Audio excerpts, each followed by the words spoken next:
I was doing actually general medicine and renal medicine for a while, and during that period I was engaged in research. That's one of my interests has always been, and my research happened to be involving nuclear medicine as well. And then I realized that nuclear medicine is more than just imaging, and it's got a lot of, I've already sort of mentioned that it's got a lot of contact with patients which continues, which I would have been missed. I would have missed if I didn't radiology, for example, with those days with pure imaging and nothing else. And also it has the potential to do research, which I was already involved with, which was very nice for me. And also it has other aspects, like for example I like physics as well, which helps me to expand on that bit. So from all points of view it became very attractive for me.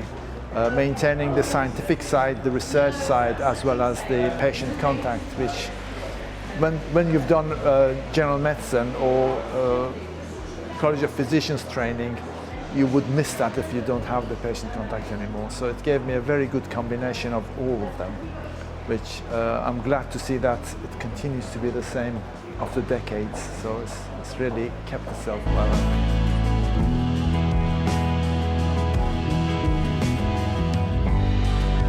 I wasn't here in the start of it, I'm glad to say, it's a long time ago, but actually it was formed by several people which saw that nuclear medicine being those days a very, very small specialty with a handful of consultants. They need to be in touch with each other to see what's going on and how to do things and how to progress it. And despite the fact that it's now grown quite significantly, hundreds of people now involved, it gives the opportunity to bring them together, and they are still, comparative to the other specialties, are very scattered and isolated. So this way they come together, they sort of exchange ideas, they know what each other is doing, and they also get a direction of how the community as a whole should be going, rather than just individual interests going on. So it makes it interesting. That's part of it. And of course, besides the scientific aspect of it, it also enables the social interaction between all these specialists scattered around. And now actually the training as well. The trainees are joined then, and they actually get an idea what all nuclear medicine is about, rather than individual hospital situations, which is slightly different from what the general public.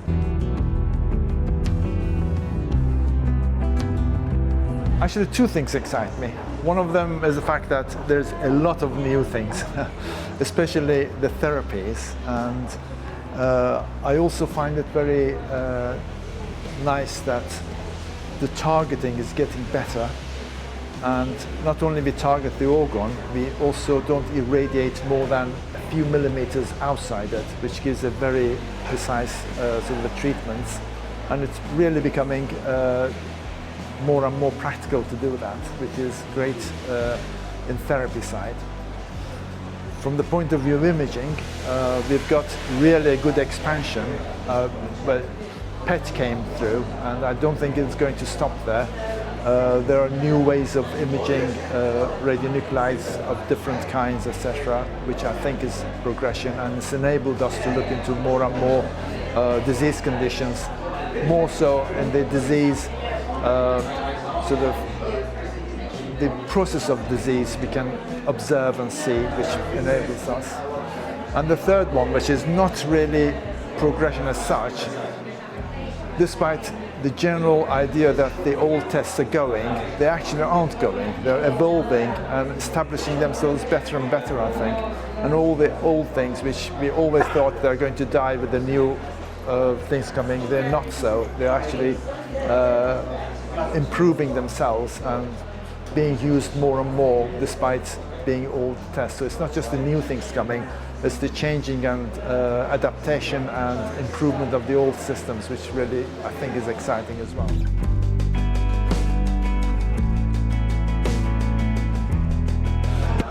It's an interesting one. The most generally used, of course, is technetium, And the good thing about that one is that it's widely available. It's lots of agents, so you can look at different things. However, you might argue that if you're looking for future developments, maybe that isotope is the more difficult one to attach to molecules and things. So incorporation of course, fluorine and other things have become very exciting. And I think iodine also is exciting because it's much easier to bind it to pharmaceuticals than other agents are. So depending on what you want to do, I've got different favors.